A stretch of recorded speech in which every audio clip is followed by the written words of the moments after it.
You're listening to Sacks in the Basement, a production of the Broadcast Basement Limited, where every show is 30 minutes of good and comes from a basement bar on the south side of Chicago. Pull up a stool, pour a cold one, and join us right now for Sacks in the Basement.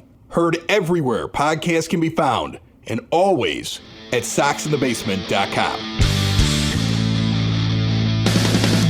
Welcome down to Sacks in the Basement. Pull up a stool at my 9-foot homemade oak bar. Pour yourself a cold one. It is now time for another White Sox 2020 simulated game as part of an entire 2020 simulated season. We've been doing this since opening day, and even though we are going to talk during the game today about what is going on in the real world, MLB owners all getting together with a proposal, we're also going to talk about how likely it is they actually will play as they hope to on July the 1st. And then what happens if they do? What happens to this season that we're doing here? We're going to lay that all out for you as well, because there's big news for those who have been following the simulated season going on this White Sox team, and I'm talking about the one that's 25-16 and just took the first of a 3-game set in San Diego against the Padres. A team right now that is just flourishing behind the hot hitting of Yoán Moncada and Yasmani Grandal, and just saw Lucas Giolito put it together, and hopefully that is a sign of good things to come.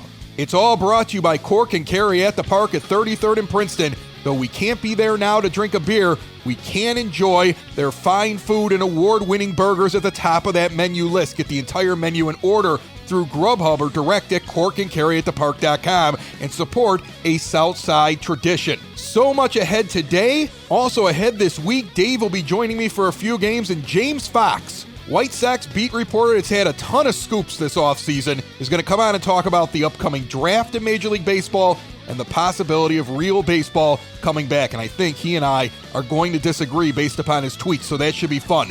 But right now, it's Game 2 in San Diego. Sox, Padres, now.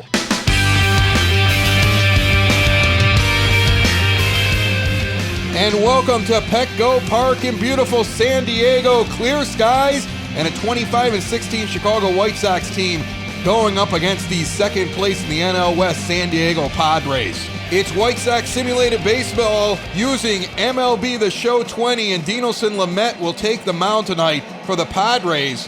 8 starts, 2-3 record, 5.02 earned run average, 1.53 whip over 43 innings. He's got 53 strikeouts to 19 walks. And Tim Anderson stands in, batting .329 and leading off as he has for most of the season here for the White Sox. The righty, Lamet, wasting no time, we're underway. And that's a slider at the knees for a strike, 0-1 the count. 22-19 are these Padres after the White Sox took Game 1 last night. First pitch at 7:11 here local time, which means it's 9:11 back in Chicago. And an outside curveball misses, 1-1. Beautiful night in Southern California. Not super warm as you would expect, even though it is mid-May. Bit of an Arctic front affecting everybody. A low inside two-seam fastball catches the plate. 1-2 the count to Anderson. Remember, this broadcast and each and every one of our broadcasts this season are brought to you by Cork and Carry at the Park as Anderson lifts this one down the first base line, and we appreciate their support. 60 degrees today, clear skies. Not a lot of wind yet, but we saw it whipping earlier, so we might get a breeze. We'll keep an eye on the flags. The fifth offering from Lamet is sent out weakly in the right field can of corn. Anderson goes down with a fly out to right, and there's one out in this game. Most of your East Coast games already going final with the Dodgers beating the Phillies in Philadelphia 5-2. Nick Madrigal gets a rare start in the 2 spot. It's an interesting lineup today. A few guys needed a day off. And Mads, who's been hitting the ball well and has the average up now to 244, hitting .455 over his last 5 games, will play second base tonight and bat in the 2 spot in front of Jose Abreu. 1-0 the count. Lamet's next offering misses high on a 2-seamer, 2-0. Madrigal starting to adjust to major league pitching, and the hope is that will continue, as there were several guys struggling early on, including his fellow rookie Luis Robert, who's still under 200. This one's popped up to short. Tatis underneath it will field it, and there's 2 gone right away in the first inning. The Indians have gone final out in Baltimore, beating the Orioles 3-2, so they continue to win as much as we are. As Jose Abreu comes up to the plate. Jose, 10 home runs, 28 RBIs. He's been stuck on 10 home runs for a while now, hitting .275. Playing first base today for the White Sox. Encarnacion again on the bench. Although he will expectedly get the start tomorrow, as Ricky Renteria has tried to get him in as a starter in one game of each of these road trip series. San Francisco was first for 3 games. We took 2 out of 3. We took the first one last night against these Padres. A swinging strike and then an inside fastball misses 1-1 the count. Minnesota is now lost to Detroit in Detroit 3-2, so we can gain some ground as Abreu swings and misses at a high fastball, 1-2 the count. It's nice knowing what you have going for you before you even get underway. Like, hey, this is what the other guys did, now let's go out and win. The 1-2 pitch. Outside slider, Abreu holds off, 2-2. Abreu fouls this one off down the third base line. Count remains even with 2 outs in the top of the first inning. And now an outside curveball misses, 3-2 with Moncada on deck. So Abreu proving to be a little tougher on Lamet than the first 2 batters that he faced. Full count, 2 outs, payoff pitch. Swung on and sent down the first base line and ripped out of the air at first base. A heads-up play on that line drive takes away extra bases from Abreu. So in the end, the Sox go down 1-2-3, and we go to the bottom of the first with the Padres coming up. Dallas Keuchel takes the mound for the 9th time this season, and through 8 starts, a 4-1 record and a 4.76 earned run average over 45 in the third innings, a 1.39 whip with 37 strikeouts. He's given up 48 hits and 15 walks over those innings. He was brilliant 2 starts ago, and then had a rough outing that he powered through with not his best stuff the last time we saw him. And Juan Lagares hitting 171. We saw him in the 2 spot last night. He leads off against the lefty as the White Sox are 9 games above 500 as of today going into this game. 25-16, a great start. First pitch is a strike, the next one on the way. Swung on and fouled off down the first base line, quickly 0-2. Let's go around the horn here. James McCann is catching. Rondale's been red hot, but everybody needs a rest, especially at the catcher position. First base is Abreu, second base Madrigal, Anderson's at short, Moncada's at third. Into the wind is Keuchel, and that's an outside fastball, 1-2. In left field, Adam Engel gives Eloy Jimenez a break. Center field's Luis Robert, and right field's Nomar Mazara has been hitting well. I don't think you would have seen both Jimenez and Grandal out of the lineup at the same time a few weeks ago, but a couple of these guys are starting to hit. And Renteria doesn't have to push guys as hard. You don't want to wear them out early. Ground ball over to Madrigal's flipped over to Abreu for the first out. And there's one gone as Will Myers comes to the plate. So against a righty starter, the 1 and the 2 guys are flipped and compared to against a lefty starter. Myers led off yesterday. Averaged down to 264 after a rough day at the plate. Now he gets Keuchel standing in the right-handed batter's box as the lefty, number 60, stares in and delivers. A high 2-seam fastball just misses, 1-0 the count. In the 10th inning, extra innings in Pittsburgh. Cardinals and Pirates are tied up at 1. So they're still playing baseball on the East Coast. A late one for them. Here we still have the sun up. 2-0 after that pitch misses from Keuchel. McCann sets up on the inside part of the plate, and he gets a strike on the inside corner, 2-seamer in. 2-1 the count.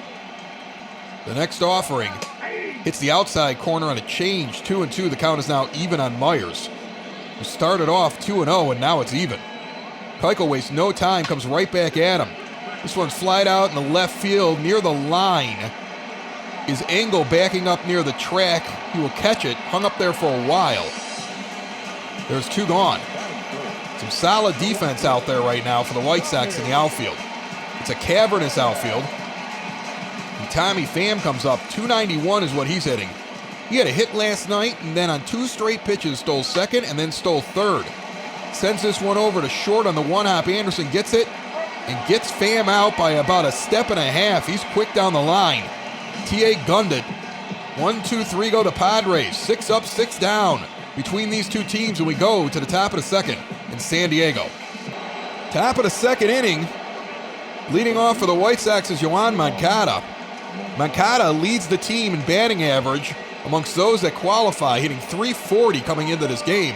He'll bat lefty, where his stats are a little bit lower. Hits around 300 lefty, around 400 righty right now. He doesn't hit righty very often, though, because he insists on hitting from the left side most of the time against all these right-handed pitchers in starting rotations. Takes 2 strikes, one on the outside corner, one on the inside corner, and he's quickly 0-2 without even moving the bat. Lamet into the wind and the pitch. A high four-seamer, high and tight, 1-2 the count. Moncada almost hit one out last night.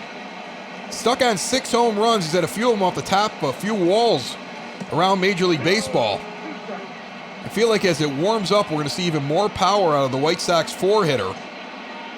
He seems to sit in that 4 spot at least 6 out of every 7 days. And he really hasn't left the 4 spot in American League ballparks. Swings and misses at one down the middle. First strikeout for Lamet. Took something off that one and off speed. And out in front of it was Moncada. He got fooled. He mutters to himself and heads back to the dugout. And James McCann's hitting in the 5 spot tonight. He's hitting .319. He's got a high slugging percentage in the mid-500s. He has 2 home runs, 4 RBIs, a .949 OPS. A lot of people worried about McCann because in the first half, he had numbers like this last year. In the second half, he did not. He was an all-star because of the first half. He would not have made the team if you took his end-of-year statistics. He's 2-0 right now, and this one misses outside, 3-0. Now being able to pick the matchups and not wear him out, he's become very valuable and also a valuable pinch hitter, especially in these National League games. Inside four-seamer hits the zone 3-1. He may have a new pitcher to catch. Tonight, Charlotte was supposed to send Michael Kopech to the mound for his regular start. He did not appear. He is still listed on the roster and no move has been made, but he would have pitched tonight. 3-2 the count as that one's fouled off, and now he walks him on a full count. McCann goes down to first. The indication may be, as Dane Dunning has now moved into that rotation and started tonight instead, that Dunning begins the next phase of getting back on track. And Kopech, while still listed as a starter, is now listed to be starting on Thursday. That is the date that he's expected to join this team if the rumors are true. Mazzara steps in, the lefty. Inside curveball, catches the zone for a strike, 0-1. One out here in the top of the second inning. Mazzara's hitting .222 and has increased his average as of late. Curveball misses low below the knees, 1-1 the count. Now, early on, Kopech had some concern for the team. A terrible start to his season down in the minors. He was carrying an ERA close to 7 and a whip close to 2. As a 2-1 pitch just misses, 3-1 to Mazzara with 1 out and McCann on first. In his last 2 starts, including his most recent one where he went 7 innings shutout ball, he has pitched 14 innings, struck out 14, walked only 2, given up only 6 hits over those innings, and only 1 run. He's been lights out for his last 2 starts as it clicks for him, and the Sox seem ready to get him on their Major League squad. ERA is now down to just above 5, and the whip is respectable again. Mazzara walks, and there are runners at first and second for Adam Engel, the 7-hitter today. He's hitting .364 in limited action with 2 home runs and 8 RBIs. And he may be getting even less action as Mazzara has started to hit righties and lefties lately. Down the first base line, hooking foul into the stands for strike 1. Engel's had some big hits early on in the season, but he was at a torrid pace. There was no way he was going to stay at that. Now he's settling into his role as really the 4th outfielder on this team. 0-2 the count, maybe even the 5th, depending on where you slate Garcia. Outside pitch rolls a little bit. Everybody's going to stay. 1-2, now to Adam Engel. McCann at second, Mazzara at first. 1 out, top of the second inning. Lamet into the wind. Misses high on a four-seamer, 2-2, and he's struggling. Dinelson Lamet, a big-time name here for this Padres organization. Got injured and was out. Came back late from a surgery that kept him out for over a year. As the count now goes full as that one misses. Struggled a little bit in his last few starts, but showed signs he could be the dominant pitcher. And you know what? That's just what we're looking for from Michael Kopech. He's a little bit ahead of him in the timeline. As this one's grounded to third, they're going to start around the horn, over to second, back over to first. 5-4 to 3 in the double play. Grounded into by Adam Engel. Lamet is out of the top of the second inning. Still no hits for the White Sox, even though they leave two on. And the Padres come up in the bottom of the second. Fernando Tatis Jr. is hitting .264. That's fifth on his team. He's got a .769 OPS, 5 home runs in there. And the righty stands in against Dallas Keuchel and will lead off the bottom of the second for the Padres. Keuchel misses high on a four-seamer at 94 miles an hour, 1-0. Last night, 0 for 3 for Tatis with 2 strikeouts as he swings and misses at a changeup low and away. Next pitch is on the way. Hits the outside corner for a strike, 1-2. They got started late in Atlanta because of a rain delay, so it's only 5-1 in the East Coast time zone. Braves over Boston. As this one's sent over to short, Anderson bobbles it, recovers, and gets Tatis on a close play over at first. Hit his glove, fell in the dirt, he picks it up, and scoots it over. A bang-bang play, but it goes in favor of the White Sox, and Manny Machado comes up hitting fifth. So Machado moves up one space in the order when there's a lefty pitcher up there. He's dangerous. 30 RBI, 8 home runs, a .310 average. His 30 RBI have him fourth in the National League. He almost took one out last night. Luis Robert catching it with his butt against the wall in dead center field. Keuchel gets in the ground immediately to Moncada. 2 steps and a throw over. 1 pitch and another out. Machado goes back to the bench, hitting the ball to his counterpart at third base. And Brian Dozier, who when he plays is in the middle of a 5-game hit streak, but only has a .176 average, stands in and takes an outside cut fastball for a strike that touches the plate.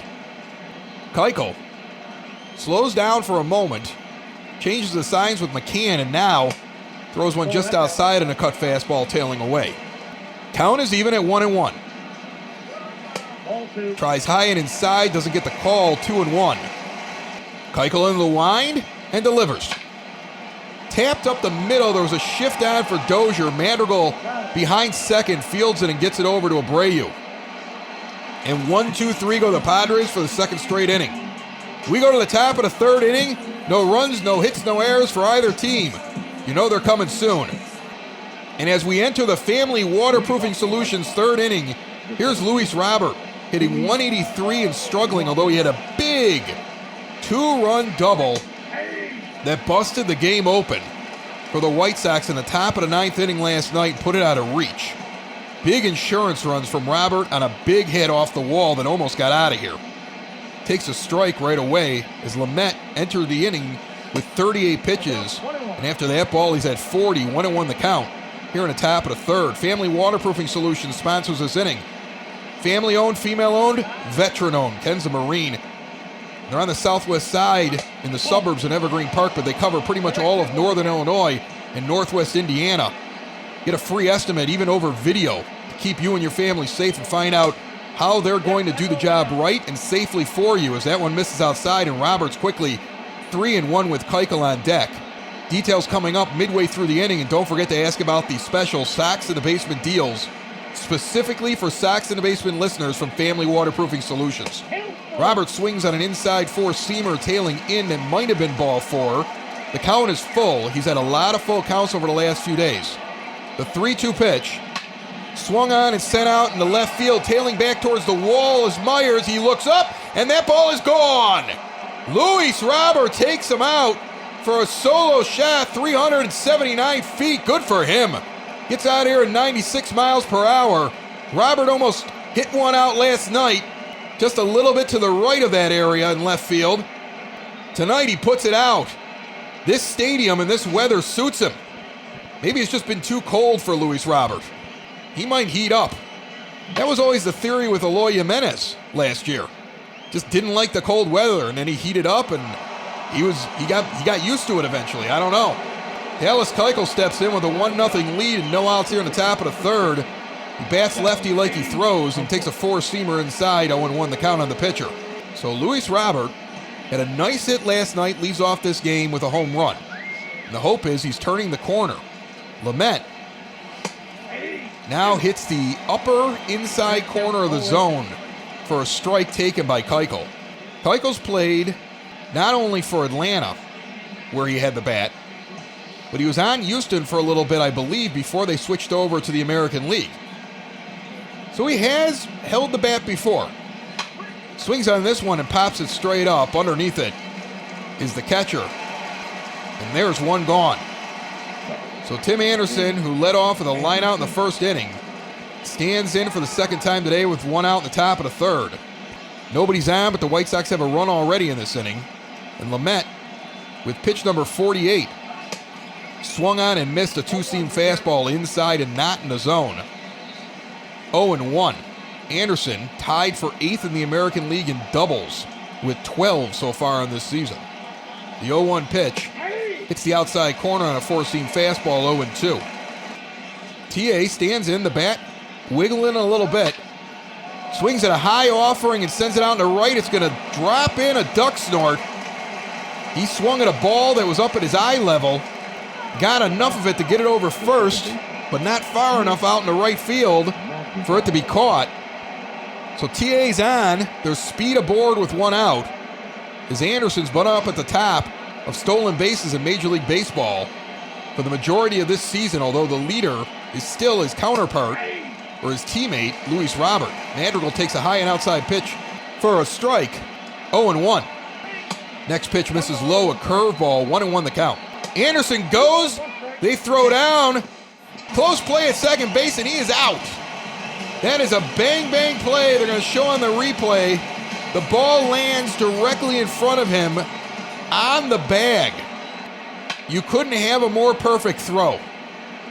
And that's what it's taken so far when you want to get Tim Anderson off the base paths. And if you're going to enjoy all the stolen bases, you got to take it every once in a while when they don't get one now. Madrigal's going to lift a single out to center field. It's going to be bobbled. Now Madrigal on his way into second base, and he is going to slide in safely at second. So now you get stung a little bit by having Anderson steal, because he might have scored or he'd at least be at third base on that bobble. Ball bounced in front of Lagares, the center fielder. And the moment it went off his glove, it was only about 2-3 feet in front of him. Madrigal turns on the afterburners and beats the throw into second base. He has been a heads-up base runner on the base paths. You can see the difference in his defense. You can see how he runs the bases. It is very different than most of the players that we see. A 1-0 pitch now to Abreu. It's the outside corner, 1-1 with two outs here in the top of the third. Lamet is getting close to 60 pitches here in the third inning. So efficiency, not the name of the game so far for him. Misses outside on a slider, 2-1. Madrigal with a solid lead at second base. The 2-1 pitch, it's the outside corner, 2-2. The count is even to Abreu, who's 0-1 in the game. Swung on and missed. Drop third strike on the curveball down the first base. Ends the inning. So we don't get any more, but in the family waterproofing third inning, Luis Robert goes yard, and the Sox lead 1-0. Foundation issues not properly handled can be costly. Family Waterproofing Solutions is owned by Ken, a veteran of the United States Marines, and his wife Maria, making them a veteran-owned business and a female-owned business that will diagnose and repair wet or leaky basements. And while they're located on the Sox side, Family Waterproofing services the entire Chicagoland area and Northwest Indiana. And now, after taking time off to ensure they can do things safely and securely for you, Family Waterproofing is back in business and doing jobs. Plus, part of the proceeds for every job that they do are donated to veteran and first responder organizations to support our frontline defenders. And currently, Sox in the Basement listeners have access to special pricing when they contact Family Waterproofing Solutions now, 708-330-4466, or visit them today at FamilyBasementWaterproofing.com. And as we enter the bottom of the third inning, Josh Naylor stands up here, getting ready to bat from the left-handed batter's box, hitting .278, 1 home run, 4 RBIs. We saw him as a pinch hitter last night. Keuchel, only 19 pitches through the first 2 innings. Throws inside on the lefty. 2-seam fastball just misses. 1-0 the count. Keuchel quickly into the wind. It's fouled down the first base line, 1-1. So the Major League Baseball owners in the real world, as that pitch is a ball high, agreed on something that would restart the Major League Baseball season, 82 games, starting in the beginning of July. Tim Anderson dives for a ball going up the middle. He knocks it down but can't make a play. It's going to be ruled a base hit, and I think that's a good ruling. I don't know if every shortstop even gets a glove on that. That was right up the middle. He knocks it down with his glove and slides through the dirt, but can't corral it to get up and throw it over. Francisco Miella will step up, the right-handed hitting catcher, with a runner on first base now and no outs in the bottom of the third. You can cancel the post-game show for Keuchel, although he's done it a few times this year where he starts off not giving up anything, any base runners at all for the first few innings. It's what he does then in those middle innings that really determine how he's going to do for the whole game. 0-1 the count on a called strike. Keuchel now slowing down a little bit, delivers. Ground ball back to the mound. Over to short. Anderson touches second and over to first to Abreu. They get them both on a nifty double play. So Dallas Keuchel erases the run that got on. And he continues to face the minimum with 2 outs here in the bottom of the third as Dinelson Lamet now comes to the plate. Batting righty with nobody on and 2 outs. So we're going to get into a lot about this possible agreement. It's got to go to MLBPA and they've got to decide on what they're going to do. But I've commented to a lot of friends as this one is lifted out in the center field and Roberts underneath it and makes the catch, that I have my doubts as to whether or not we're still going to see real baseball this year. We'll get into it at some point. The Sox go into the top of the fourth inning leading 1-0. So let's touch on what I was just talking about. 82 games. They're expanding the postseason. Instead of 10 teams, 14 teams. They're starting in July with an abbreviated spring training in mid-June. They're not playing with any fans in the stands. There's a few other things. There's a designated hitter for everybody, and you're basically playing your division and the National League division across from you. So get ready to see a lot of the National League Central and a lot of Sox-Cubs games if that happens. All right, fine, cool. That's awesome as Yoan Moncada steps up in this game 0-for-1 with a strikeout in the second inning. But you can already see the brushback from the players at the idea that they will not get paid for 82 games. That Major League Baseball is going to say, no, we want to pay you half or 60% of what you would get for 82 games.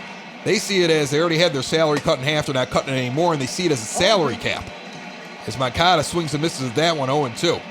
You have to remember a CBA is coming up, and I think negotiations started today. Moncada lifts this one out deep in the left field, tailing back towards the wall. The play will be made by Myers.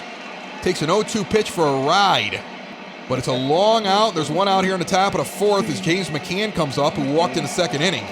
And Lamet sits on 63 pitches with one out in the top of the fourth. Inside fastball goes for a strike, 0-1. The next offering to McCann. Inside misses, a ball, 1-1 the count. So I think there's a lot of hurdles to this thing. And I don't think the players are as into it as the media is telling you they are. A lot of the mainstream media have their own jobs on the line if baseball doesn't get played. There's a lot of money out there. And it might be on purpose or it might be because they're just wishing it would happen. But this whole idea of, I just think this is all going to work out because the players are going to want their money. I don't think they're getting the big picture here. They just want it to happen too bad. McCann strikes out looking on a 2-2 pitch. 2 gone in this inning. Now, what happens if baseball comes back? Well, first of all, I do a cartwheel because I'm excited as Nomar Mazara comes in hitting .222. What happens to the simulated games? Well, we're going to finish up the season quick. We will announce a schedule that we already have kind of sitting in our back pocket, where we'll go back to our regular Wednesday 30 minutes of Sox that was Sox in the Basement for the first 2 years of his existence. And then we will still have a couple of simulated ball games that will keep you up to date as we quick sim through a lot of the season so you can see what would have happened. As Mazzara lifts this one out in the center field, and if the Sox make the playoffs, which they could in this, we'll make sure we give you the highlights of that. So we won't abandon you completely, and we've got a good plan in place. But first, baseball has to come back, and I still think it's a long shot. We go to the bottom of the fourth here. Sox lead 1-0 in the bottom of the fourth in San Diego. And Juan Lagares is 0 for 1. Before they can even announce him, Keuchel throws a two-seamer and it just misses high and outside. 1-0 the count. He's 1 for 7 lifetime against Keuchel. Next offering misses low and outside and a changeup 2-0. The 2-0 pitch on the way.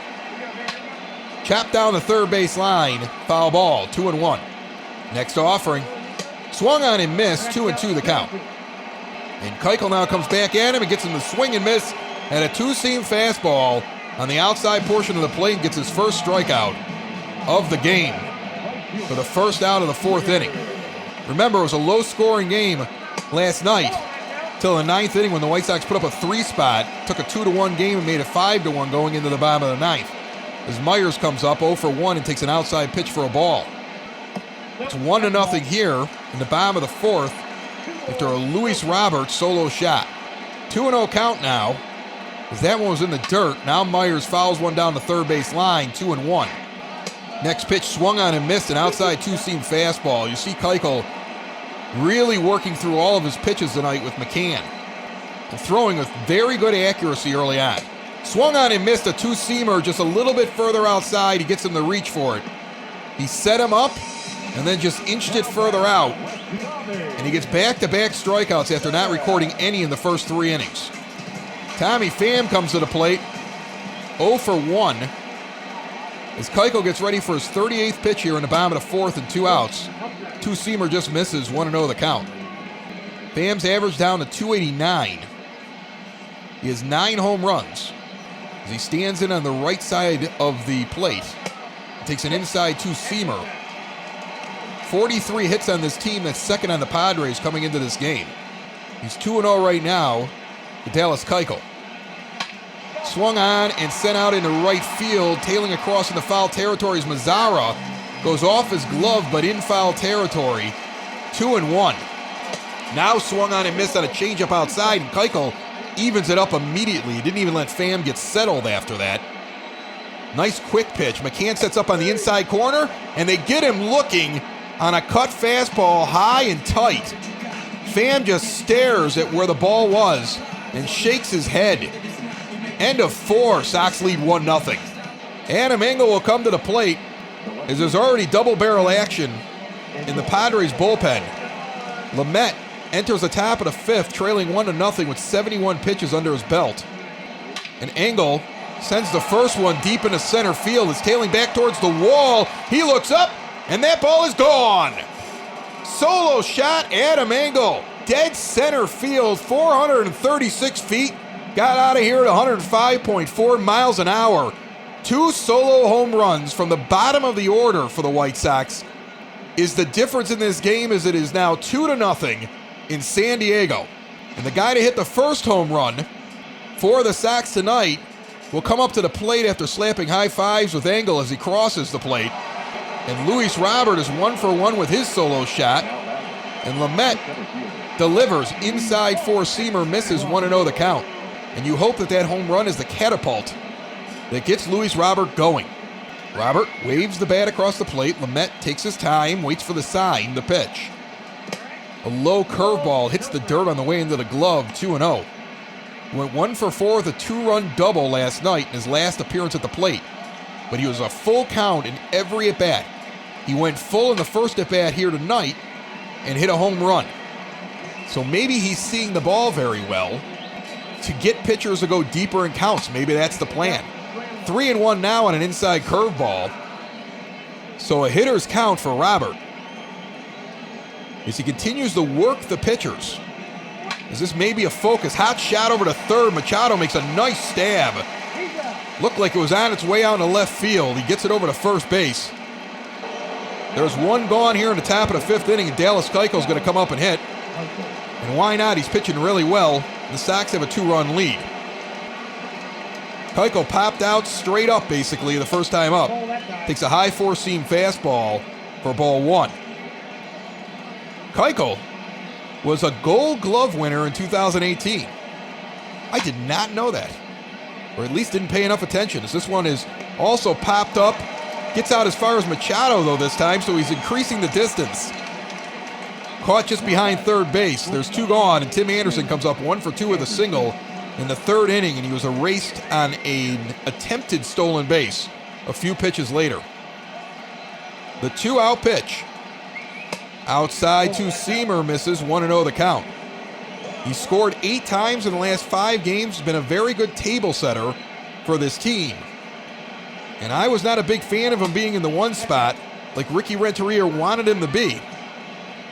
And I don't know if it works out in real life, but right here, he's doing well. 2-0 pitch on the way. Cracked out into left field. This one's tailing back. Hits just before it gets to the wall, like it ran into a gust of wind and bounces over for a ground rule double. It's hard to judge sometimes on these camera angles, and that ball is moving quick. So TA, it lands about 2 feet in front of the wall and bounces over, dropped almost straight down. And now Madrigal comes up and takes an inside strike. He's 1 for 2 with a single in the third inning. He advanced to second on an error. That's how it was ruled. And Mads would like to drive in TA. Inside pitch fouled back, hits the umpire. 0-2. Madrigal's hitting .375 with runners in scoring position. We said he's hitting over .450 over his last 5 games. This ball's going to bounce a little bit, but not get too far away. Anderson's going to hold at second. The count is 1-2. With 2 outs in the top of the fifth, Lamet, pitch number 86, is sent down the right field line. Fair ball into the outfield. Anderson's going to come around and score. Madrigal's in the second. This kid is figuring it out this week. Nick Madrigal looking sharp. You know, when I saw that he was up at the number 2 spot in the order, I said too soon in my head. But he puts that one over first base. It lands about 10 feet behind first, about a foot inside the chalk, and goes to the corner. He's standing on second base. He's got a single and a double and an RBI in this game. And Jose Abreu with a strikeout and a lineout comes to the plate hitting .271. And the Sox lead 3-0. Lamet on pitch number 87 as the bullpen's going. He's got 2 outs. But the Sox have done a little damage in this inning. And now Abreu puts this one down the first base line. It hooks just foul. An outside four-seam fastball misses, 2-1 the count. Abreu swings and misses at a slider tailing away that was outside the zone, 2-2. He could have laid off of that one. It would have been easily 3-1. Lamet checks the sign. The pitch on the way. Swung on and sent back up the middle, bouncing. It might get through. Tatis with a heck of a play. Scoops and throws back on the outfield grass. A faster runner would have made it, but Abreu is out at first. Midway through the fifth inning, the White Sox have opened up a little bit of a lead 3-0. New challenges bring new technology. DP3 Tech has partnered with Microsoft to make things easier on you and your business. Imagine being able to get everybody together in a nice, easy, user experience friendly meeting room and being able to share whatever you want in the room with just one click. You can migrate from old legacy on-premises equipment right now to flexible, secure, work-from-home friendly cloud services. Bring your group together faster, better, easier. Find out what DP3 Tech can do for you. Contact their cloud migrations team today, 312-896-2450, or email info@dp3tech.com. And you're in the DP3 Tech fifth inning. The White Sox actually scored on a home run in the family waterproofing third, and then got 2 runs in the DP3 Tech fifth. That seems like symmetry to me. DP3 Tech has partnered with Microsoft and has come up with a better way to do all this work from home and social distancing thing for any size company. They will mitigate all of your company's tech and put everything in there. You can get people with one button. You can show things to people with one button. It's better than holding up the page in front of the camera on the Zoom call. All you got to do is give them a call. You just heard that information. Go on the website, send them an email, and get some information. And it costs you nothing to do that.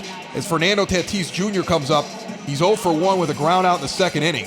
Keuchel enters the bottom of the fifth on 42 pitches. He's given up one hit, and this pitch is fouled off down the third base line. Tatis with 38 hits is third on his team right now. And the youngster's batting in the 4 spot, swings and misses at an off-speed pitch, low and away, 0-2. They finished up that game in Atlanta quick in between the rain. The Braves win 5-1 over the Red Sox at home. Tatis swings and misses at an outside pitch, and Keuchel sits him down quickly for his 4th strikeout of the game. You look at what Keuchel was doing. He goes outside but in the zone. He comes right back and goes low and outside, working Tatis away, and then comes back high and in the zone and freezes him. It was a ball. Then he goes back outside. He's not in the zone, but he's close. He gets Tatis the reach. So he attacked him on 4 pitches. And Machado, who's 0 for 1, grounded out on 1 pitch in the second inning. He comes up with 1 out here in the bottom of the 5th. Cincinnati loses at home to Miami 7-4.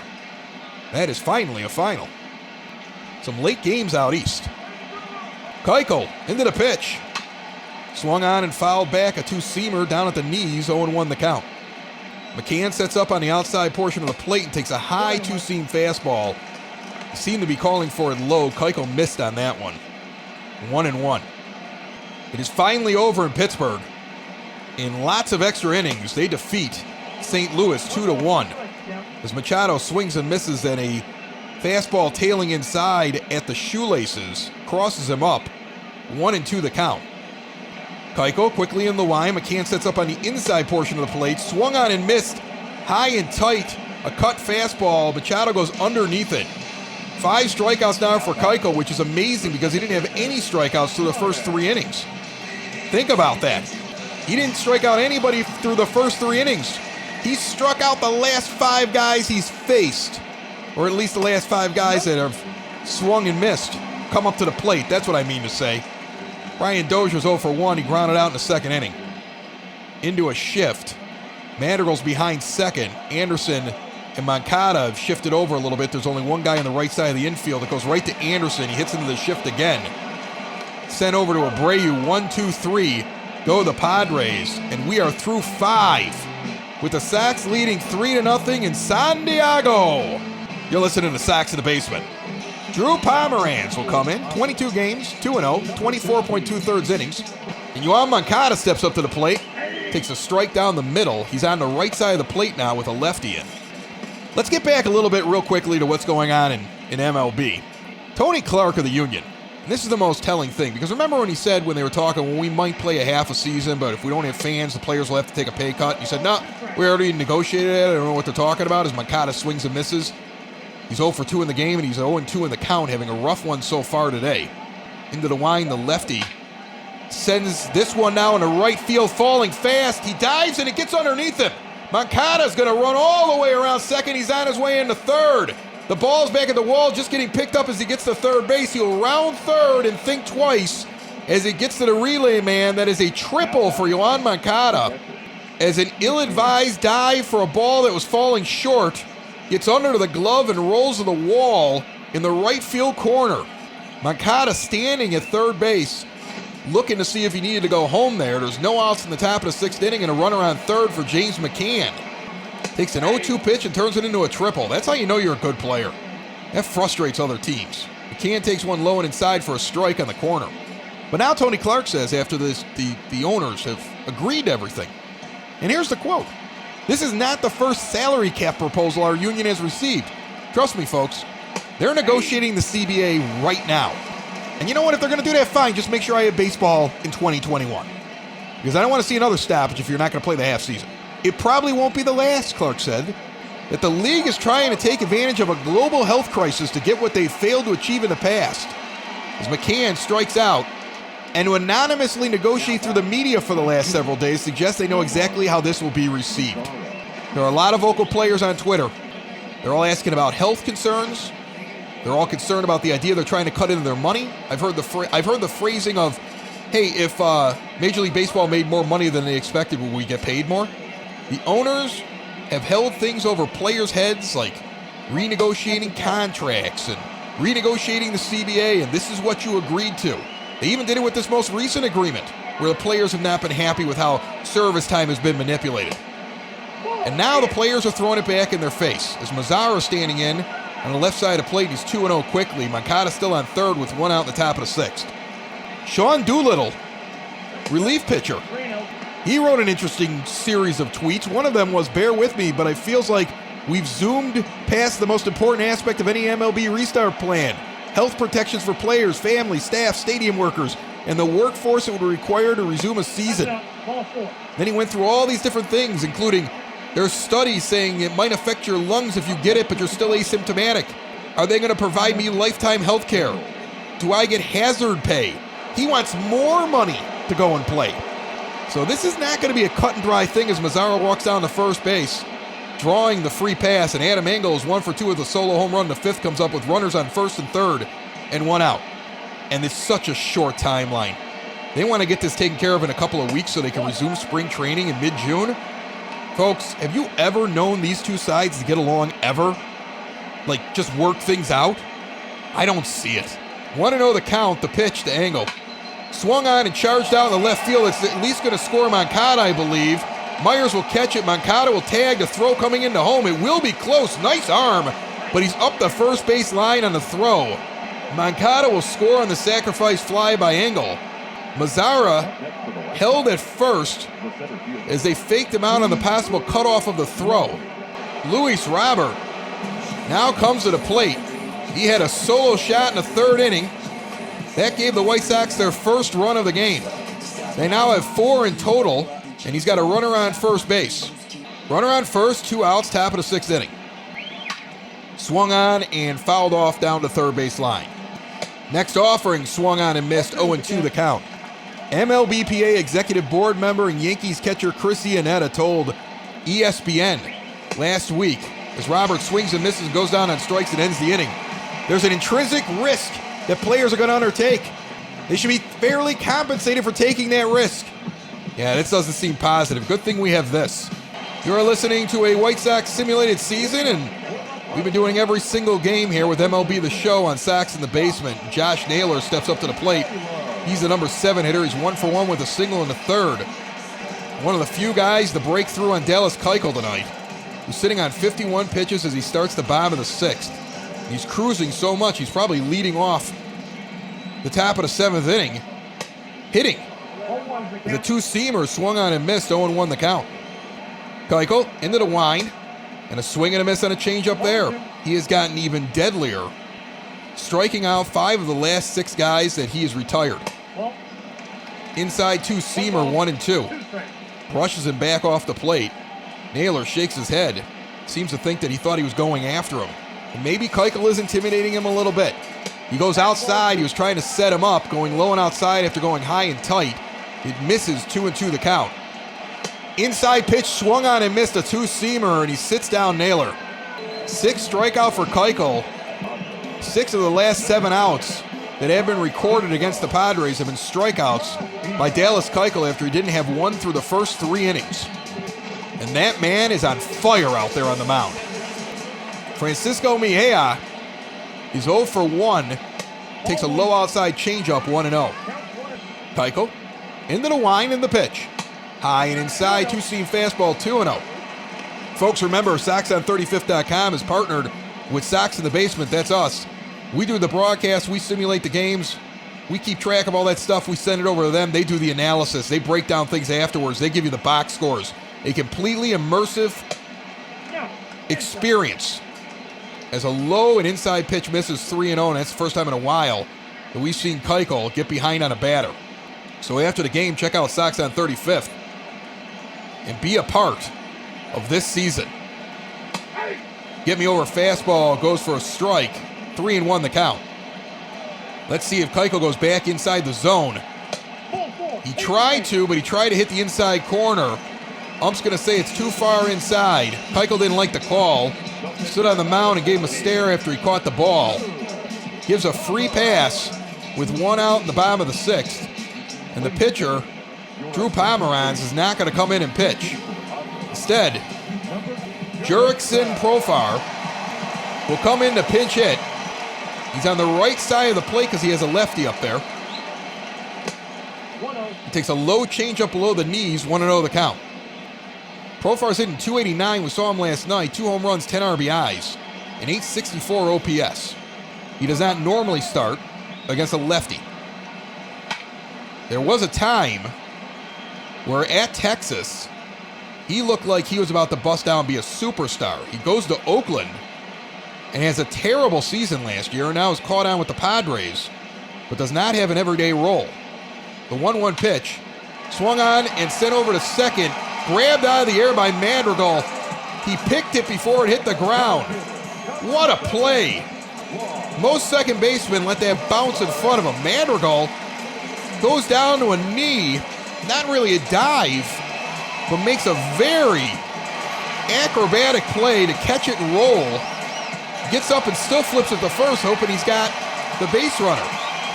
He did not, but there's 2 outs. Runner remains on first here in the bottom of the sixth. First pitch sent out into shallow right field. Mazzara comes in and catches it. 1 pitch, 1 out, and that's the 3rd out of the inning. Through 6, Dallas Keuchel has been nothing short of brilliant, and he's scheduled to lead it off here in the top of the 7th. Cal Quantrill will come on, 10 games, 13 2/3 innings, 1.98 ERA for the righty. 8 strikeouts, 6 walks. Lefty's hitting .087 against him. Righty's hitting in the 220s. Dallas Keuchel is going to bat. So with a 4-0 lead and him cruising, Ricky Renteria is basically giving up the first out of the top of the 7th inning. And I'm okay with this decision based upon how Dallas Keuchel has been efficient. Looks like he can go even deeper and effectively. And he's 1-1 right now in the count. Next offering rolls away a slider, and Keuchel's 2-1. Do me a favor and walk him. Although the way he's pitching, I just don't want to wear him out. Next offering lifted into center field. That could drop in. It does! Dallas Keuchel gets a single into center on a little duck snort. And Keuchel's 1 for 3 on the day. They're going to bring him his jacket, which is so weird. I always find it funny watching pitchers run around with their jacket on. Come here, little Dallas. Put your coat on. I don't want you to get a cold. Thanks, Mom. Tim Anderson's 2 for 3, double single, run scored. I know why they do it to keep the arm warm, but still, it just looks silly. He doesn't wear a jacket when he's pitching. 1-0 count. Keuchel's on first. He's no threat to go. Anderson takes an outside 2-seamer, 2-0. I'd like to see TA hit a 2-run bomb right now and let Dallas go back and gather his thoughts before he has to come out and pitch in the 7th. Outside pitch misses, 3-0 quickly, and Cal Quantrill gives up a hit to the pitcher of an American League Baseball team, and now it's 3-0 to the next hitter. Anderson waits the pitch. Just hits the outside corner, a 2-seam fastball. Borderline call. Anderson was taking, I believe, all the way. It's tied up in Arizona again late. Mets and D-backs tied at 3 as this one's lifted out in the left field. That's a base hit. Keuchel advances to second. He doesn't have to run very hard, which is a good thing. Anderson's in at first, and the Sox have 2 on and no out. And I like what the White Sox are doing here. A tough game last night. They got business taken care of. Nick Madrigal comes up now 2 for 3. He's got a double and a single and drove in a run. And this is a good team, this Padres team. We're talking about 2 teams coming out of a rebuild. 2 teams with some guys linked together, especially when you talk about the Tatis deal, way back when nobody knew who he was going to be. And Machado picking the Padres over the White Sox, even though it was a better contract in San Diego. Madrigal takes an 0-1 pitch out in the shallow center field. Nobody's advancing. It's a fly out to the center fielder. And there's 1 gone, and Jose Abreu's 0 for 3. It's about time he picked up somebody. Got a hit. Grounded out in the 5th inning. Average has dipped below 270 for the first time since the beginning of the season. At no point in any game has he been below 270 until just now, if you take out the first few games. A 1-0 count Runners on first and second. One out, foul down the first base line. Keuchel, the pitcher, who started this game and has been very, very good, stands on second base. Anderson's on first as an outside fastball catches the corner low, 1-2 to Abreu. Jose now lifts the next one into left center field. It's tailing back, but it's going to stay in the stadium. It is caught. Keuchel's not advancing. There's two gone here in the top of the seventh inning, and Yoan Moncada, who has a triple with a run scored. He's 1 for 3 in this game. Stands in on the left side of the plate again. He's been back and forth depending on who the pitcher is. And the first pitch, inside, almost hit him. 1-0. The man is hitting .340, and he's hitting .350 with runners in scoring position. As a changeup hits the outside corner, 1-1. After an 0-15 start to the season, incredibly consistent and leading the White Sox in several major categories. Started the season in the 2 spot, got bounced down to the bottom of the lineup while he worked things out. Ended up back in the 2 spot and then moved into the 4, and he's been there now for several weeks. And he got better in that spot. 1-2 the count, the pitch on the way. Swung on and sent down the third base line, scooped by Machado. He throws it from foul territory on an acrobatic jump throw. That'll make a highlight reel. Midway through the 7th, the Sox lead this game 4-0. Will Myers comes to the plate. He's 0 for 2. He's got a strikeout and a fly out. He's 0 for 6 in the series. His team is trailing by 4, and Dallas Keuchel only has 65 pitches through 6 innings. Incredibly efficient day for him. Keuchel, the lefty into the line, and the righty Myers lays off a 2-seamer below the knees. 1-0 the count. He's 3 for 9 lifetime against Keuchel. That includes the 0 for 2 day to day. Swung on and missed the 2-seamer on the outside corner by the knees, 1-1. McCann calls for a high inside pitch, and he gets it, swinging strike. It's like target practice right now for Keuchel, especially over the last few innings. The 1-2 pitch on the way. Sent out in the right field, that's a base hit, and it's going to get to the wall as the outfield was shifted for Myers. Mazara's going to get it in, but that's a double, so a leadoff double for Will Myers. His 12th of the season, and he's finally off the snide in this series. Tommy Pham will come up. He's a dangerous hitter, and he's got lots of speed. He's got a runner on second. He's 0 for 2 in this game with a strikeout and a ground out. He's 1 for 6 in the series. Teams are always pumped up in the bottom of the 7th after they sing the 7th inning stretch. It always feels like it's louder. I've experienced it at a ballpark, so have you. It's happening right now, especially with a leadoff double against Keuchel, the starter, who has been lights out for pretty much this entire game. He gets the call on an outside strike on the border. 0-1 the count to Pham. Gets him at the knees now looking, 0-2. He struck out Pham the last time looking on a high inside pitch after working him away. He froze him high and tight in the zone. Looks back at Myers now. The pitch. Sends a changeup diving in at the shoelaces. Laid off of by Pham. 1-2 the count. Myers, the moderate lead. Keuchel will look back. No outs, bottom of the 7th. McCann sets up inside. They tried to get him on that same pitch they got him last time, a cut fastball, but this time it was a little bit too inside. 2-2, so they went back to the well and couldn't get the location. The next pitch low in the zone gets lifted in the right for a base hit. Myers will not come in and score because of a heads-up play and throw on the dot into McCann. Chases him back to third, but it's first and third here with no outs. Keuchel has not thrown a lot of pitches, so it's not like he's tired, but they're going to go out and talk with their pitcher anyway. Coop's going to have a conversation with him. Look, you got a 4-run lead. We're not coming out to grab you now. We are probably going to warm up a few guys, but, you know, you weren't up there to get a single last inning. You were up there because we wanted you to pitch this inning. I'm just guessing what he's saying.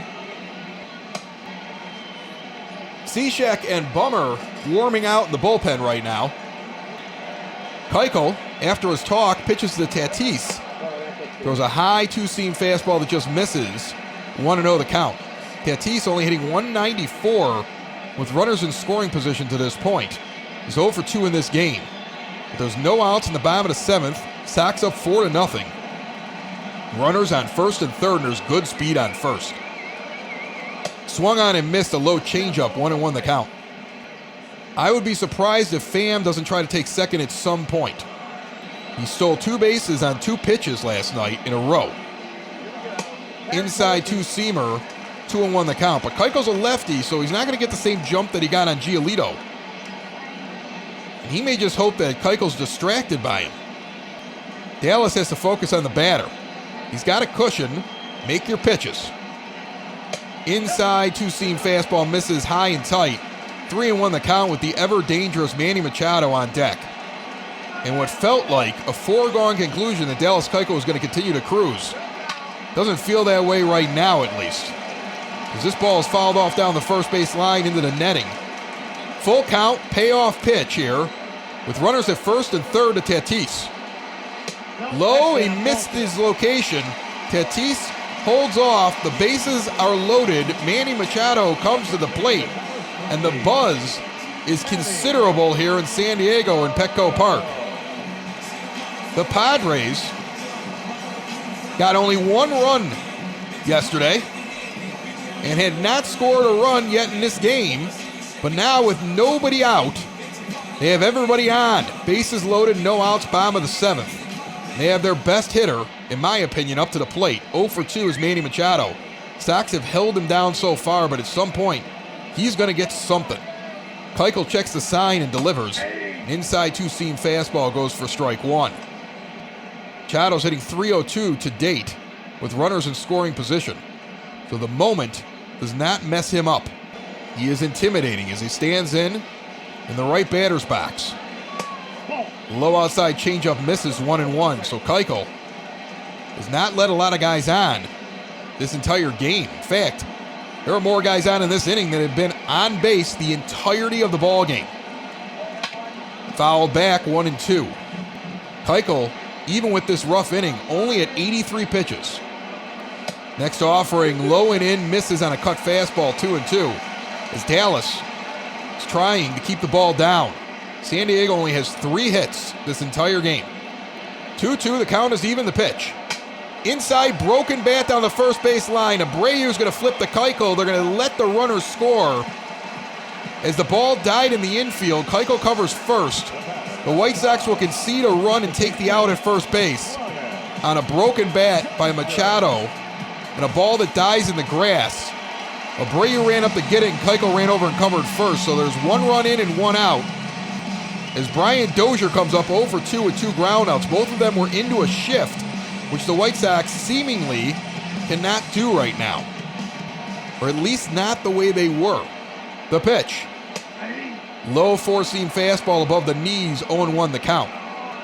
Tatis Jr.'s on second, Pham's on third. Lots of speed, 1 out, bottom of the 7th. Outside two-seamer misses, 1-1 the count. The pitch. Sent down to third, Moncada backhands it. He goes across to first. They're going to concede the next run. So the White Sox and Ricky Renteria are playing back with a 4-run cushion to start the inning. They give up 2, but now they have 2 outs and a runner on second, and Keuchel gets Naylor, the lefty, and will try to end the inning, and they get a two-seam fastball across for a strike. 24 pitches in this inning, 14 of them for strikes by Dallas Keuchel. 2 runs have crossed, both of them on groundouts. The Sox have allowed the runners to score. When the bases were loaded, there was only 1 play, and that was the first. The runner was going to score. On this one, Moncada was sitting back, and thankfully it was a hard-hit shot. It might have gotten through. So both runs were earned, and the decision for the infield placement was probably correct. Now a 1-2 count to Naylor as Keuchel tries to minimize the damage. An outside slider misses, 2-2 the count.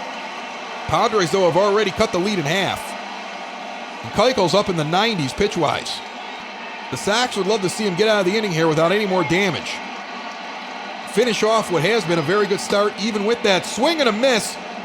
He swung underneath a two-seam fastball. Keuchel sits him down. That's like an angry celebration, like he's clapping his hands, but he's lucky he has a glove on because he might have broken his hand with that clap. After 7, Sox lead 4-2. James McCann comes to the plate here in the top of the 8th inning. The Sox have had their lead cut in half as he takes a slider from Quantrill, who remains in the game. 0-1 the count here in the top of the 8th inning. Next offering, misses inside on a two-seam fastball, 1-1. Only 13,629 in attendance tonight. That's an embarrassment, San Diego. You've got a good team. I know it's a weeknight, and I know the chilly 60-degree temperatures kept you Southern Californians away. But you don't deserve anything until you start filling this place up. And that comes from a White Sox fan. Think about it. 2-1 the count now as McCann sends this one down the third base line, hooking foul into a row of seats that looks like they would be more needed at a tennis match. Interesting box seats they have here down the lines. Inside pitch misses, 3-2 with Mazara on deck here in the top of the 8th inning. Sox would like to get at least one back after that last inning. Slider inside misses. And down goes McCann to first base. So the leadoff runner is on here in the top of the 8th. And it has been a total team effort here for the White Sox as James McCann is going to go into the dugout and Danny Mendick's going to come out and run for him. We saw last night Grandal leave the game and get a pinch runner, and McCann finished things off. And now Grandal's going to have to return the favor as he'll get the catching gear on and come out and catch the bottom of the 8th and the bottom of the 9th. Mazara takes an outside pitch for a ball, and then an inside changeup gets across for a strike, 1-1. Mendick's got good speed. We haven't seen him steal many bases, and after seeing Anderson get gunned down, Mejia is nobody to trifle with. Lifted down the first base line, hooking towards the pole. It will get out, but foul. Mazara gives it a ride. He was just way too out in front of it. 1-2 now the pitch to the lefty. Swung on and fouled off down the third base line. He went way outside and reached for a pitch, trying to protect. We'll do the 1-2 pitch again. Fouled back into the catcher, who now goes to his knees. He's okay. Quantrill delivers. Fouled back again. Count remains 1-2. 1-2 count, no outs, top of the 8th inning. Mendick takes off to second. A low pitch is a ball. Throw down to second. He is safe under the tag. And I think Danny Mendick noticed that after that pitch a few pitches ago had hit the inside thigh of the catcher, he was going to take advantage and go. And it worked out for him. 2-2 the count as that was a ball. Mazara now gets hit in the thigh. I think he's trying to come inside. You can't, there's no unwritten rule that you can't steal a base with a lead in the 8th inning when it's only a 2-run lead. But interestingly enough, they come in and hit him right on the butt on that one and put him on first base, and Adam Engel will come to the plate. Mazara stared down, and now Engel's having a conversation with the umpire and the catcher, Mejia. So the players are talking out there after that one. Mendick's on second. Mazara's on first. There's no outs in the top of the 8th. And Engel lifts one out in the right field. Mendick may tag. He will. He's headed to third. The throw's going to come into the relay and down to third base, and he is safe. So Engel's able to advance Danny Mendick. The pinch runner is able to steal a base and advance on a fly out to right. And with one out, the Sox have another run standing at third with Mazara at first, and Luis Robert is 1 for 3 with a solo home run and is starting to find the stroke. And all he really needs to do is put it deep enough to score the runner. Strike down the middle, a four-seam fastball. I bet you he wishes he could get another one of those again. That was a beautiful straight fastball down the middle, and he laid off it. 0-1. Now the outside corner gets hit on a two-seamer at 93 miles an hour, and quickly Roberts 0-2. Quantrill going right after the rookie. He's been watching all series long Padres pitchers letting him get to a full count. And he's decided in this at-bat, I'm going to throw it, big guy. You hit it. Because I don't think you can. Let's see if Robert's up to the challenge. Nope, struck out on 3 pitches. And he was looking on that one. Luis Robert, unprepared, coming to the plate, and there's 2 outs. Yasmani Grandal's been one of the hottest hitters on this team. And he's going to come in and pinch hit, and then likely, of course, a double switch as the next White Sox reliever will come in. Mendick already came in and ran for McCann. He's standing on third base, and now you get Grandal hitting lefty, where he's been more deadly this year than on the right side of the plate, and he has been really hitting the ball hard, hitting 285s in the top 5 in average now on this team. He's tied for the lead in home runs at 11 and has been on fire, probably the biggest hitter in this lineup over the past 2 weeks. Takes a high outside two-seam fastball, 2-0 the count, with Tim Anderson on deck. They can pitch around him, but then you get TA. And he's no slouch at the plate. 2-0 count, 2 outs, top of the 8th inning. Sox leading 4-2. The pitch on the way. Swung on and sent deep. Way back into the lights in right field. Grandal with a pinch hit. 3-run bomb that gets out of here at 407 feet. Light it up. Well, not here because we're on the road, but I'm lighting it up. Gets out of here at 103.5 miles per hour, and Yasmani Grandal touches them all. And there's a crowd at the plate with Mendick and Mazzara waiting for him, and TA as well, who's coming up next. He just launched it. He is so good right now. He is seeing the ball so well.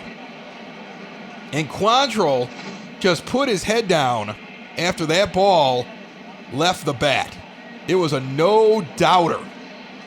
Padres now are going to make a switch here, it looks like. Craig Stammen is coming in. We saw him last night. 17 games so far. 1-0 record, 17 1/3 innings, a 1.56 earned run average. 15 strikeouts to 9 walks. He was extremely effective against the White Sox last night. Anderson comes up with 2 outs in the top of the 8th inning. 1-0 pitch. Jimmy Cordero is warming up in the bullpen. Aaron Bummer had been warming. They're going to see if they can get him warm enough to come in and start this next inning. Bummer's going to throw lightly just in case. He was, I think, scheduled to come in for the 8th inning, but now the White Sox have the lead 7-2. With 2 outs in the top of the 8th, Anderson's got a 1-1 count from Stammen. Swings at a low pitch, sends it up the middle, and it's seeing eye single just past the outstretched glove of a diving Fernando Tatis Jr. Anderson is on, and all that does is give more time for you to get a different reliever in and save Aaron Bummer tonight. Nick Madrigal is 2 for 4. He's really starting to come to life as well, and takes an inside slider for a strike, 0-1 the count. 2 outs, top of the 8th.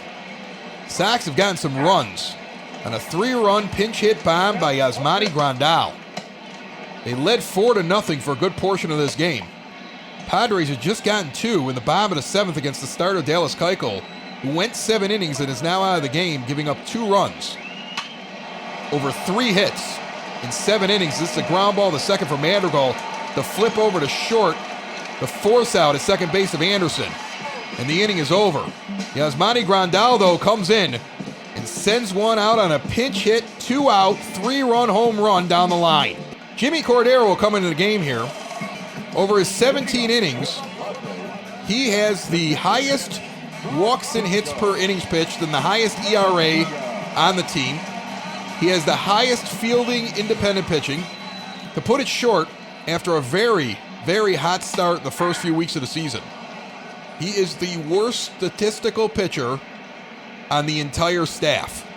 And a lot of people think he's earmarked for AAA if Michael Kopech is coming up on Thursday, although that decision has not been made. He quickly, though, has the catcher, Mejia, 0-2. I think it's Mejia. Sorry about that. Low sinker bounces into the glove of Grandal, 1-2 the count. 2-2 as he misses low there as well. Cordero gets the 8, the 9, and the 1 spots. As one is lifted out in the center, a diving attempt by Robert. It goes off the glove and lands in front of him, a difficult play. I think with most outfielders, that's just a base hit without a dive.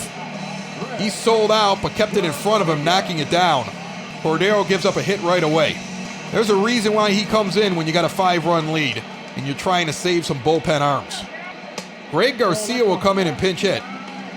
He's hitting .224. Takes a ball inside, 1-0. Cordero has not been good in his last several outings.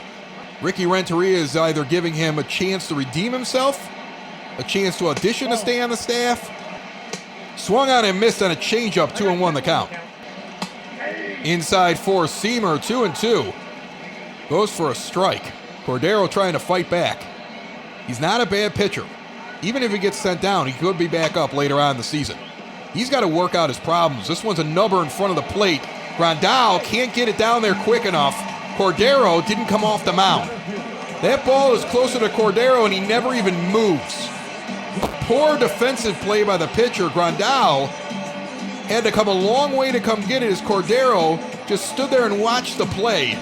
Grandal gave it his best effort, but there's another runner on now, and there's 2 on in the bottom of the 8th inning. And Juan Lagares, the center fielder, will come to the plate. And Bummer, who has sat down for a little bit, is back up throwing. The hope was no more drama, just finish this game. Cordero, though, not looking good early on.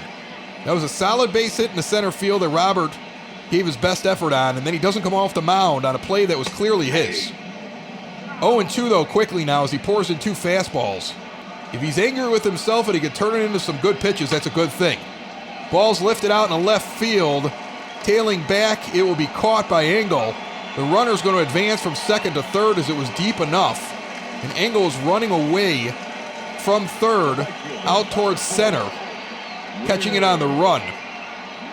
So first and third, 1 out. Will Myers comes to the plate here in the bottom of the 8th inning.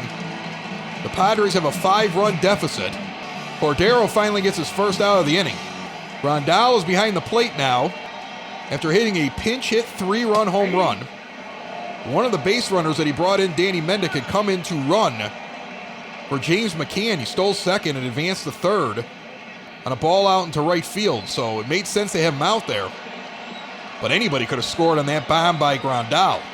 0-1 the count as a pitch is inside and called a strike.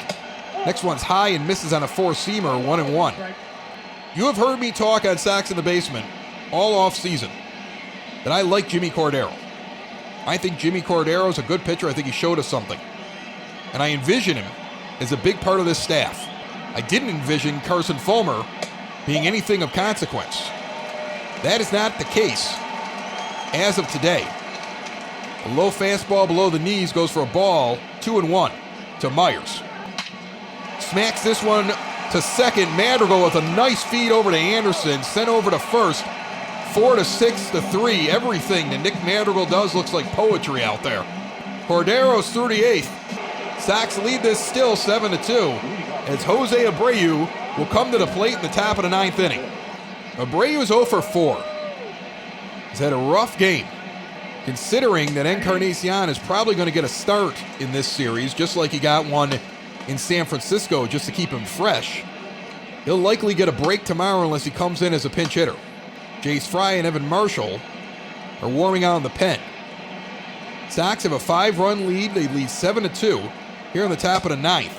If they win today, they are 10 games over 500. On May the 12th, inside sinker, 1-2. A great start so far for the Chicago White Sox after years of failure and rebuilds. And I say failure and rebuilds because I feel like there were 2 rebuilds in there, not just one. And there was some failure mixed in.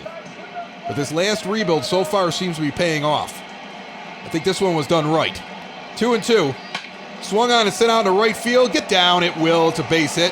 Jose avoids the big sombrero of 0 for 5, and he gets a base knock into right. Stands down at first base. And Moncada will come to the plate. Yoan's 1 for 4. His only hit came from the right side of the plate. It was a triple. He's 3 for 7 in the series with 2 doubles. And the triple. The 1-0 pitch. Swung on and sent down the first base line. Foul. Almost took the umpire out. I thought the ump stood like right on the line there. He was really in foul territory. And he almost got creamed. Inside sinker misses from Stammen. 2-1. They are still tied in Arizona. They went into extras yesterday with the Mets and the Diamondbacks, and they're doing it again, I think, tonight. Ground ball to short, flipped over to second, around to first. Tatis starts it, and it ends up over at first base as a double play, rack him up. 2 outs. Edwin Encarnacion will come up and hit for Cordero. Because of the double switch, he was sitting in this spot. And that's clearly by design. Because you get a middle-of-the-order hitter batting in the 5 spot in your lineup. Encarnacion, hitting 254, comes in the pinch hit. Takes an inside knuckle curve for ball 1, 1-0. 2 outs, top of the 9th inning. It looks like it'll be Evan Marshall or Jace Fry coming in to start the ninth for the White Sox with a 5-run lead. Inside slider, catches the zone, 1-1. Last night, we saw Colome pitch the 8th and Bummer pitch the 9th. They switched the roles based upon how everything lined up, and it worked to perfection. Slider diving away, swung on and missed by Encarnacion, 1-2. Next offering, low, a sinker below the knees, 2-2. The count is even with 2 outs in the top of the 9th. White Sox trying to take the first 2 in this series like they did in their last series in San Francisco. Fouls back a sinker. Count remains even. The pitch. Swung on and lifted deep out in the left field. This one's got some legs. It heads back to the wall and gone.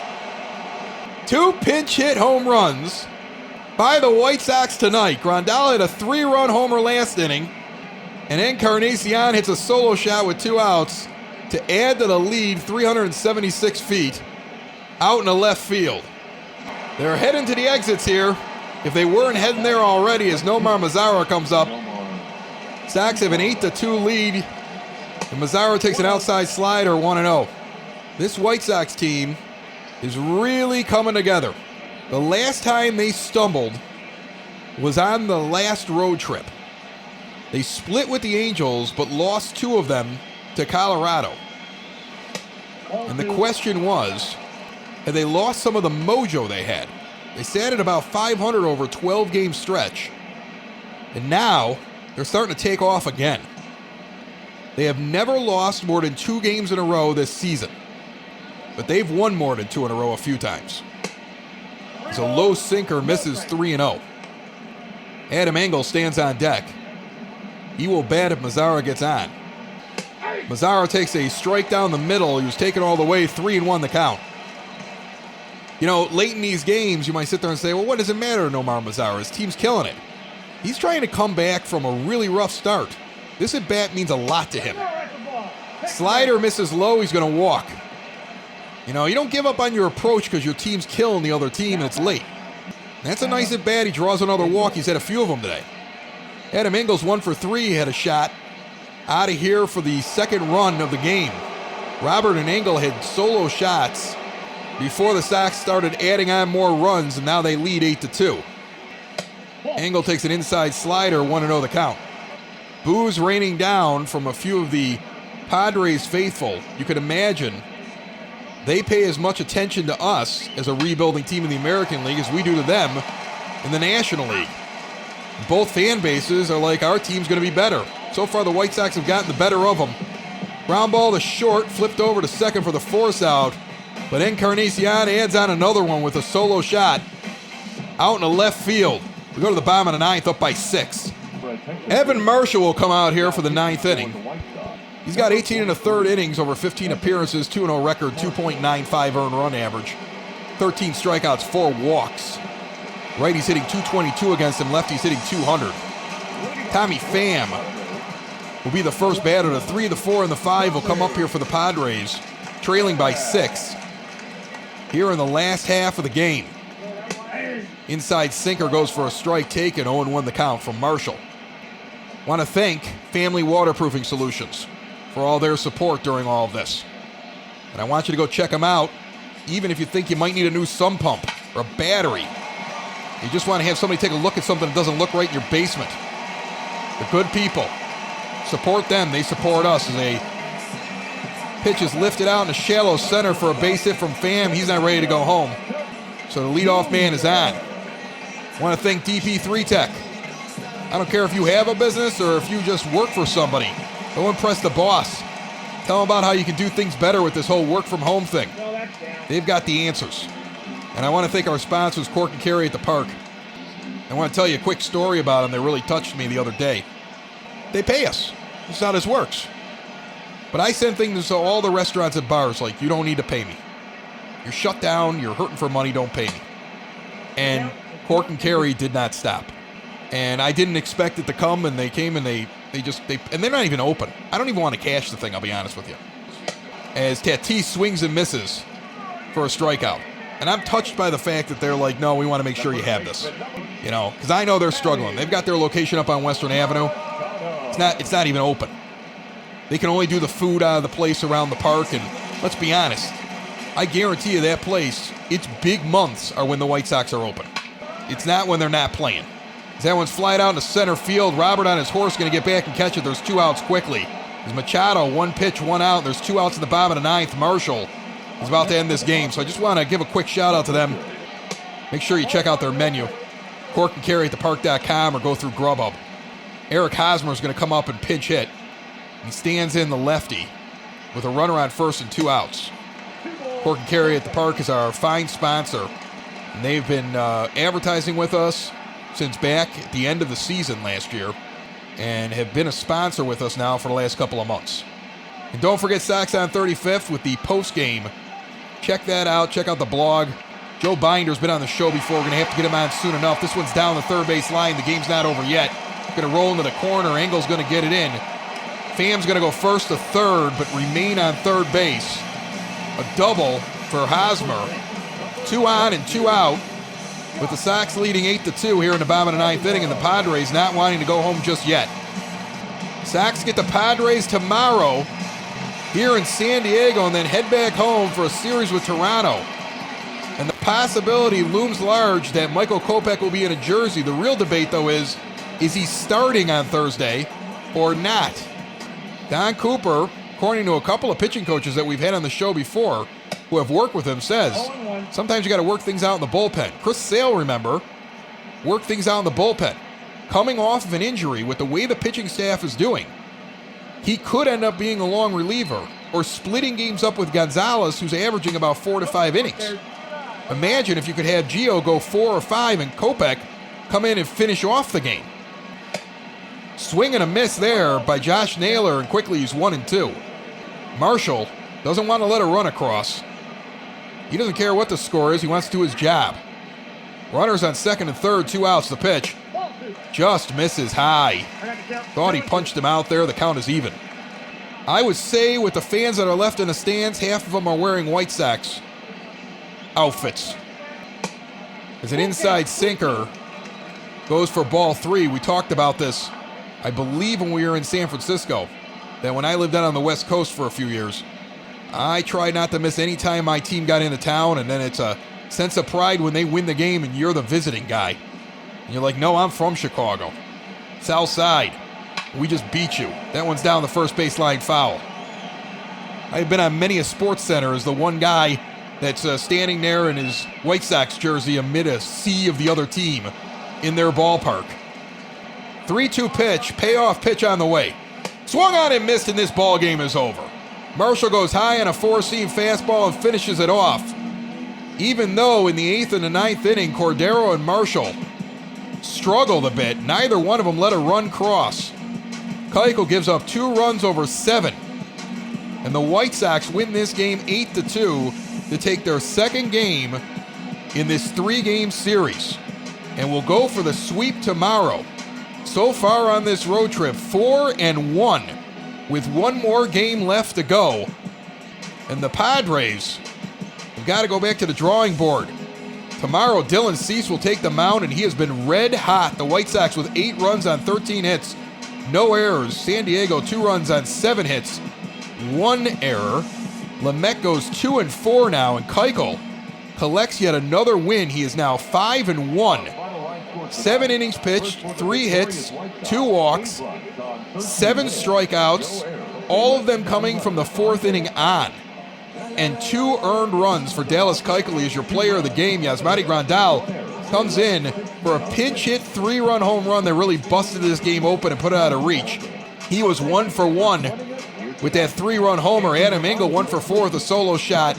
Luis Robert had a solo shot. Edwin Encarnacion had a pinch hit solo shot. Tim Anderson 4 for 5 with a double and a run scored. Not much else to say about this game. It was a fun one. We look forward to trying to go for the sweep tomorrow, and then maybe, just maybe, it's Kopech Day. You've been listening to another White Sox simulated game as part of a full simulated season. I really hope that baseball's coming back. But you heard my thoughts today, and I don't know. Until I see these guys standing next to each other with an American flag waving in the background, and peaceful music. I can't believe the MLBPA and the MLB can get together on anything, especially with a timetable like this. Not a chance. But we luckily have this, folks, and we're going to keep doing it all the way to the end if we need to, and try to make the best of it. Sox in the Basement returns tomorrow with Game 3 of this set and is found everywhere podcasts can be found and always at soxinthebasement.com. Bye-bye, everybody. Sox in the basement.